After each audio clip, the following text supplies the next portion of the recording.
Welcome back to Tutorial Tidbits. I'm Elizabeth St. Hilaire, and this week I want to show you yet one more way you can use my newly designed foam stamps with Joggles.com on your mixed media backgrounds and for collage paper. So this one requires a trip to the garage studio, so if you've got a minute, let's go check it out. Welcome back. Today I'm going to teach you how to use one of my latest foam stamp designs to make organic soft edge impressions on very thin rice paper and then transfer those to a mixed media background. So our very thin rice paper is going to be on my Amazon shopping page. It has a smooth side and a rough side, and I'm going to be using the rough side so that the paint will absorb and bleed and blend and get soft edges. Now, how do I get that effect? First, I'm going to take some water and I'm going to mist down my rice paper so that it's nice and wet. Then I'm going to take my gel plate and I'm going to roll out a dark color combo. So I'm using Fluid Acrylics by Golden. I'm using quinacridone magenta and anthracnone blue. This is going to make a nice deep purple that I'm going to roll out together on my gel plate. You want to make sure you have plenty of paint here for the stamp to pick up, because the more paint it has on it, the more it will bleed successfully on the rice paper. So a nice thick application, taking the foam stamp and pressing it into the paint and then transferring it to the moistened rice paper. Wow, that is really wet. So let's see. I think my stamp was wet from washing it. So let's see if we can get that. Okay, I've transferred the stamp off onto a dry towel. Let's try that again. There we go. So this is the look we're going for. Soft, bleeding edges of this fun stamp design that I have with Joggles.com, and the link for the stamp will also be below. So some nice dark purpley magenta impressions of this stamp on my thin rice paper, and I will choose my favorite one or two to apply as part of my mixed media background. So now I've got my several impressions. I'm going to rinse off my stamp or wipe it with a damp towel, because you want to keep the surface of these clean. Also, you can throw it in a basin of water temporarily, just face down so that it doesn't dry. So I'm going to do that. I'm just going to throw it in the bin behind me.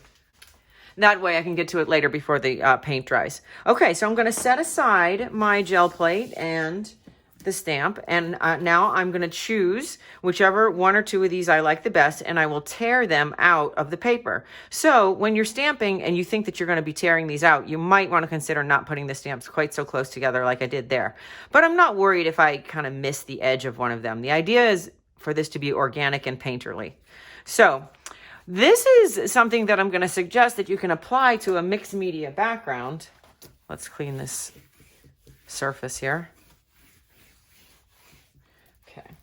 So the mixed media background could be on a canvas panel, could be on a cradled wood panel, but for the purpose of demonstrating, I've just got an extra sheet of rice paper that I've got. This is a cleanup sheet. I've used it to clean paint off my gel plate, but we're going to pretend that this is a mixed media background on whatever substrate you're using. You've got some fun sort of painted effects, and we're now going to add these nice soft edged watercolor effect sort of stamp impressions to it. So we're very carefully, because the rice paper is wet, we're very carefully going to tear out our favorite stamp impressions. So this one I like, and one from the other side. So again, I'm all about tearing because I don't want to have hard edges from scissors, because that just looks less organic, less like painted and more like cut paper, and that's not the look I'm going for. So I'm going to make sure I don't leave any corner of the paper, so I don't have any straight edges at all. So I'm going to use that one, and I'm really liking the way this one is bleeding out. So the wet into the rice paper is the key to that effect. This will not work with a non-rice paper. I shouldn't say it won't work, but I don't think it'll work as well. The rice paper is really highly absorbent, and the colors just wick and bleed into it. So again, I'm not worrying about this being perfect, but I do want the edges to be organic. So that is why I'm tearing. So I've torn out my favorite two. And now I've got my mixed media background, and I'm going to determine where is my subject going to be and where would I like these little fun stamp elements to go. So you could stamp, of course, right onto this background, but the wonderful thing about having it on the separate paper is that you get to slide it around and sort of determine compositionally where you might want it. Once you stamp it on there, there's no moving it. So this is a wonderful way to sort of arrange your composition and see where you might want these to go and which direction you think that your mixed media background is going to work best for your subject. So I'm going to show you one of these over the light area and one over the dark area, because there is going to be a certain amount of this white rice paper that is still going to show.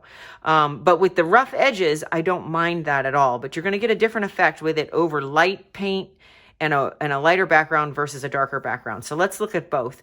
And we're just going to disregard composition just for the purpose of demonstrating. So I'm going to put one over here. So I'm going to take my gloss gel medium with my favorite brush, my Princeton Catalyst brush, because it has rigid bristles. I like this brush because it has rigid bristles. It spreads the glue, but more importantly, it presses the paper that we're gluing down nice and flat. So I'm putting glue down onto my mixed media background. I'm putting my stamped impression into the glue, and then I'm going to press more glue on top gently from the center out. And then once I get it secured in place, I'm going to apply pressure with my glue brush, pressure to saturate a lot of extra glue on top to saturate that rice paper. And this is what's going to allow the color from underneath to show through. So you really want to saturate it and press it down with these rigid bristles of this Princeton Catalyst brush, which has got glue up on the handle. So pressing, applying pressure, getting it all flat, and being careful because it is wet. You can wait for this to dry, but I'm working on it wet, so that paper is fragile. But still, it's durable. So now I've added a lot of pressure, and you can see the color through the rice paper stamp. So for demonstration purposes, let's put this one over on a darker color where you'll see more of the white rice paper. But it's going to give you sort of an encaustic effect, sort of a matte kind of effect that can be also interesting. So we're going to, again, same thing, but the more you press the glue, the more glue and the more pressure and brushing, the more translucency you'll get out of that rice paper when you saturate. Whoops. There we go. There's a reason to be careful. So when you saturate it, and it might be better for you to let the rice paper dry before you try to do this, because it'll be less fragile if it's dry. So here I've got two different effects. Let's press this out here. With the watery edge stamp pressed into wet paper and then glued over the top of your mixed media background.